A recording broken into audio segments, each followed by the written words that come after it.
Saya adalah mahasiswa dari Universitas Islam Negeri Syekh M. Jamil Jambe, Bukit Tinggi. Nah, tahukah teman-teman, di dalam Al-Quran banyak sebuah kemukjizatan. Nah, di sini kita akan membahas kemukjizatan dalam Quran surah Al-Alaq ayat 1-5. Mari kita bahas. Nah, teman-teman, sebelum kita membahas secara lebih dalam apa sih kemukjizatan dalam Quran surah Al-Alaq ini, mari kita baca. A'udzu billahi minasy syaithanir rajim. Bismillahirrahmanirrahim. Iqra bismi rabbikal ladzi khalaq. Khalaqal insana min 'alaq. Iqra wa rabbukal akram. Alladzi 'allama bil qalam. 'Allamal insana ma lam ya'lam. Nah, teman-teman, ada beberapa banyak penjelasan panjang tentang kemukjizatan surah Al-Alaq ini. Nah, mari kita bahas. Yang pertama, kemukjizatan sejarah. Nah, apa sih kemukjizatan sejarah pada wahyu pertama ini?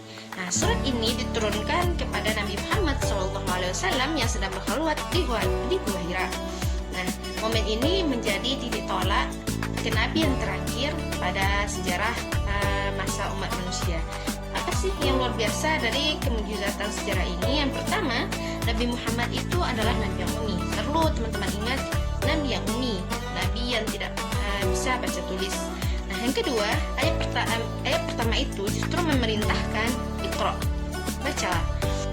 Nah, hal ini menunjukkan bahwa wahyu ini bukan hasil dari rekayasa, tapi berasal dari diri Nabi. Mukjizatnya terletak pada kontradiksi lahiriah yang mengandung kebenaran besar.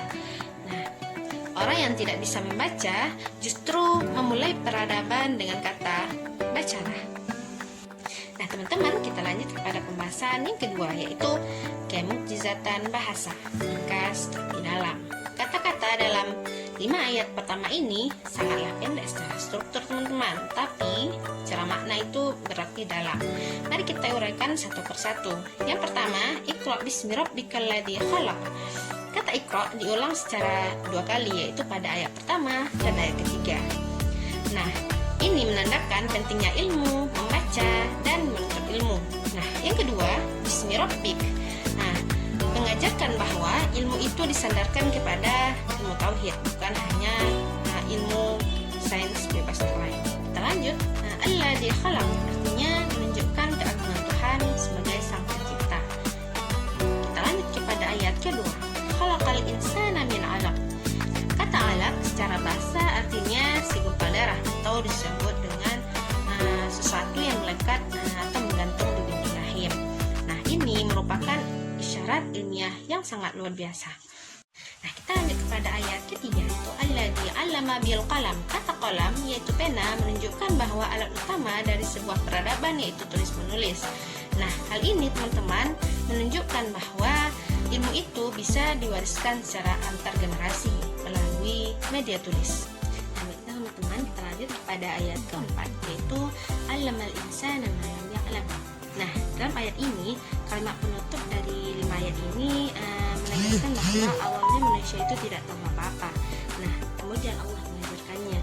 Nah, ini adalah sebagai fondasi epistemologi Islam yang segala hal ilmu itu berasal dari pemberian Tuhan, bukan murni produk dari manusia. Nah, teman-teman, kita lanjut ke pembahasan ketiga, yaitu kemukjizatan ilmiah isyarat embriologi.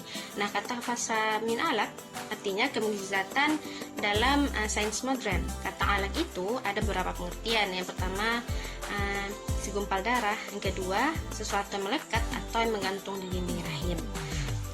Nah, tahukah teman-teman, menurut penelitian embriologi modern menunjukkan bahwa embrio manusia dalam tahap awal adalah menempel pada dinding rahim atau endometrium.